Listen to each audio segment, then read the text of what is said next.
এতেকাফ ভেঙে যায় কি কি কাজ করলে? এতেকাফ ভেঙে যায় এতেকাফ করার পর কেউ যদি মসজিদ থেকে শরিয়া গ্রাহ্য ওযর ছাড়া বের হয়ে যায়।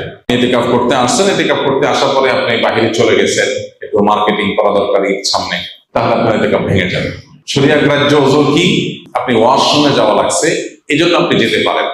আর ওয়াশরুমে যেও আপনি আড্ডাবাজি করতে পারেন না। ওয়াশরুমে গেলেন, যে সেখানে আপনার দোস্তের সাথে দেখা, আরে দোস্ত কিরে কি অবস্থা, আপনি এতেকাফে আছেন, এটা আপনি করতে পারেন না। দ্রুততার সাথে ওয়াশরুমের কাজ ছেড়ে চলে আসবেন।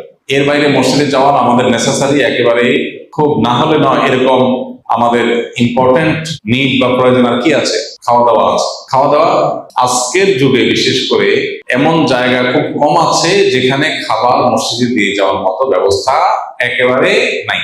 বাসা বাড়িতে লোকজন আছে, কেউ না কেউ খাবার দিয়ে যেতে পারে, কাউকে রিকোয়েস্ট করলো কেউ দিয়ে যেতে পারে। অতএব এরকম ব্যবস্থা যদি থাকে তাহলে খাবারের জন্য বাইরে যাওয়া জায়েজ নাই। হ্যাঁ, কারণ যদি এরকম হয় অবস্থা যে তার খাবারের জন্য কেউ খাবার এনে দেওয়ার মতো নাই, তাহলে এরকম নিরুপায় যদি কেউ সত্যিই হয়, এরকম কোনো মসজিদ থাকে যে আশপাশে কোনো মানুষজন নাই, অনেক দূরে তার বাসা থেকে খানা আনার মতো কোনো মানুষ নাই, তাহলে তিনি খাবারের জন্য যেতে পারবেন, খেয়ে আবার চলে আসবেন। খাইতে গিয়ে আবার বাসায় আরেকটা খাজুরি আলাপ করতে পারবেন, এক বেলাকে আরেক বেলা খাবার সাথে নিয়ে আসলেন। এইভাবে না হলে নয়, এরকম নেই থাকলে শুধু বাইরে হতে পারবেন। এছাড়া যদি তিনি বাইর হন তাহলে তার এতেকাফ ভেঙে যাবে। আর এমনিতে কিছু কাজ আছে যেগুলোর কারণে এতেকাফ ভাঙবে না, কিন্তু এতেকাফের কোয়ালিটি কমে যাবে, এতেকাফের গুণগত মান নিচে নেমে যাবে। সেগুলো কি? সেগুলো হলো এতেকাফে বসে আপনি শুধু ঘুমায় কাটালেন, 355 দিন অনেক কাজ কাম, অনেক ব্যস্ততা, ঠিক মতো ঘুমাইতে পারেন না।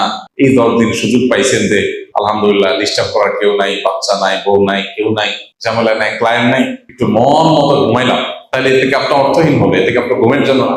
আবার আপনি এমন করলেন যে অন্য সময় বন্ধু বান্ধবের সাথে এত আড্ডা মারার সুযোগ পান না, 2-4 দোস্ত মিলে একসাথে কোন এক মসজিদে এতেকাফে বসলেন, এবার একেবারে চুটিয়ে আড্ডা মারলেন, এগুলো এতেকাফের কোয়ালিটিকে নষ্ট করে দিবে।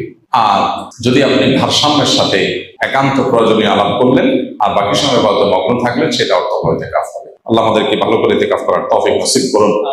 এতেকাফের ক্ষেত্রে আমাদের মধ্যে যে ভুল ধারণা আছে সেটা দূর করতে হবে।